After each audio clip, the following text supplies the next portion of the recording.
Você não é bom o suficiente. A acusação. Que não vem de Deus, desmascarando o engano da culpa tóxica e do autoabandono à luz da graça. Vivemos em tempos em que a cobrança por desempenho, aparência, sucesso e perfeição espiritual se tornou opressora. Muitos cristãos, apesar de conhecerem a graça de Deus, vivem como se ainda precisassem merecer o amor do Pai. E quando tropeçam, erram ou falham, se sentem indignos, inúteis e profundamente envergonhados. É nesse momento que uma voz sussurra: você não é bom o suficiente. Mas será que essa voz vem de Deus? Essa acusação, por mais familiar que soe, não é a voz do nosso Pai. É a voz do inimigo. É a voz da culpa tóxica, do autoabandono, da autossabotagem. E ela precisa ser calada com a verdade do Evangelho. 1.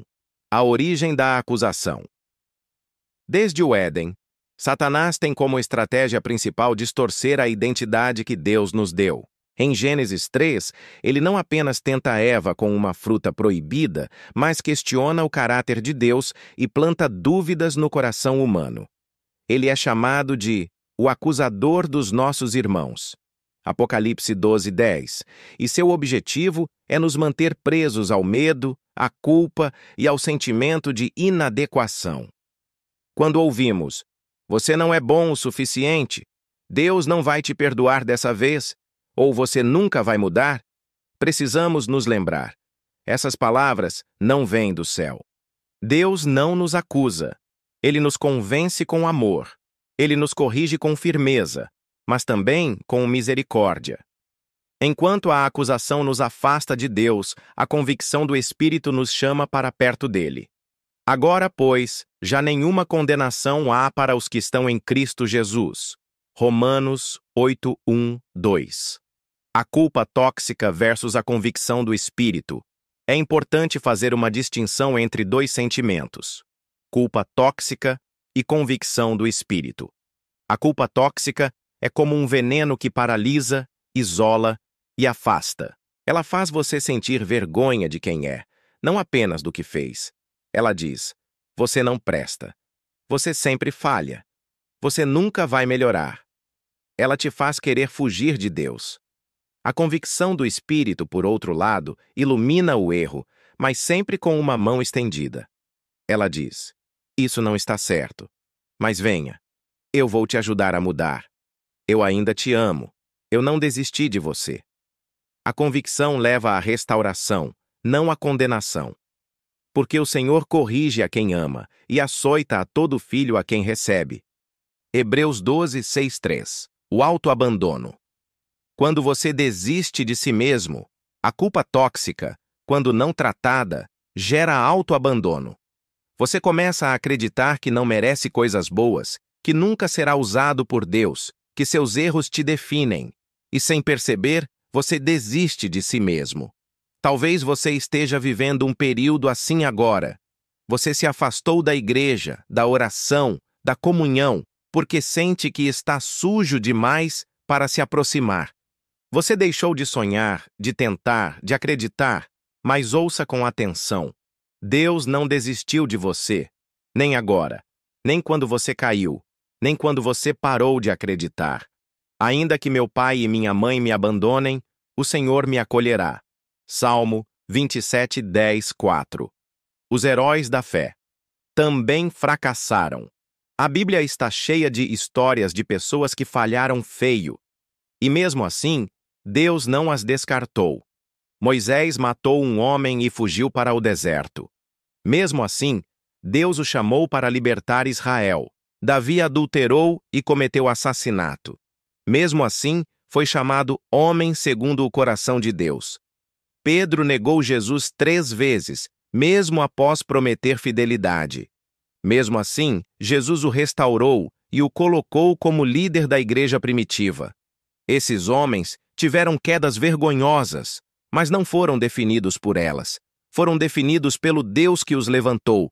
Você também pode ter tropeçado, pode ter tomado decisões ruins, mas isso não significa que Deus te descartou. A sua história ainda não acabou. 5. Deus vê além das suas quedas. Enquanto o mundo olha para a sua performance, Deus olha para o seu coração. Ele sabe das suas lutas, ele vê o que ninguém mais vê. As lágrimas no travesseiro, as orações silenciosas, os pedidos de socorro. Porque o Senhor não vê como o homem. O homem vê a aparência, mas o Senhor vê o coração.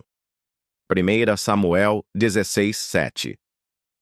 Você pode não se sentir bom o suficiente, mas Jesus não veio por aqueles que se sentem fortes. Ele veio pelos fracos, pelos cansados, pelos que sabem que precisam dele. Vinde a mim todos os que estáis cansados e oprimidos, e eu vos aliviarei. Mateus 11:28, 6. A graça de Deus não é baseada no seu desempenho. Um dos maiores enganos que o inimigo planta em nosso coração é que precisamos fazer por merecer o amor de Deus, como se a cruz não fosse suficiente, como se tivéssemos que nos apresentar limpos antes de nos aproximarmos dele. Mas a verdade é que a graça é para os que não merecem. É por isso que ela se chama graça. O amor de Deus não é uma recompensa por bom comportamento. É um presente imerecido, oferecido por meio de Jesus. Mas Deus prova o seu amor para conosco em que Cristo morreu por nós, sendo nós ainda pecadores. Romanos 5:8.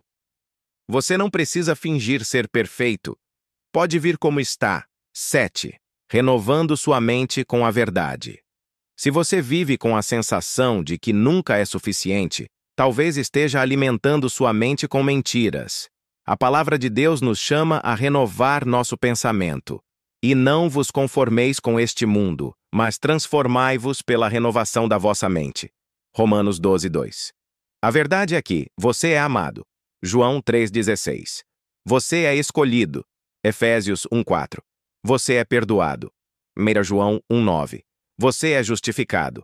Romanos 5:1. Você é nova criatura. 2 Coríntios 5:17. Essas são as palavras que Deus diz sobre você. Não se alimente da voz do acusador. Alimente-se da voz do Pai. 8. Rompendo com o ciclo de acusação. Para romper com esse ciclo de autossabotagem e culpa tóxica, é preciso reconhecer a origem da voz que te acusa. Se a voz te afasta de Deus, te paralisa e te faz sentir indigno, não vem de Deus.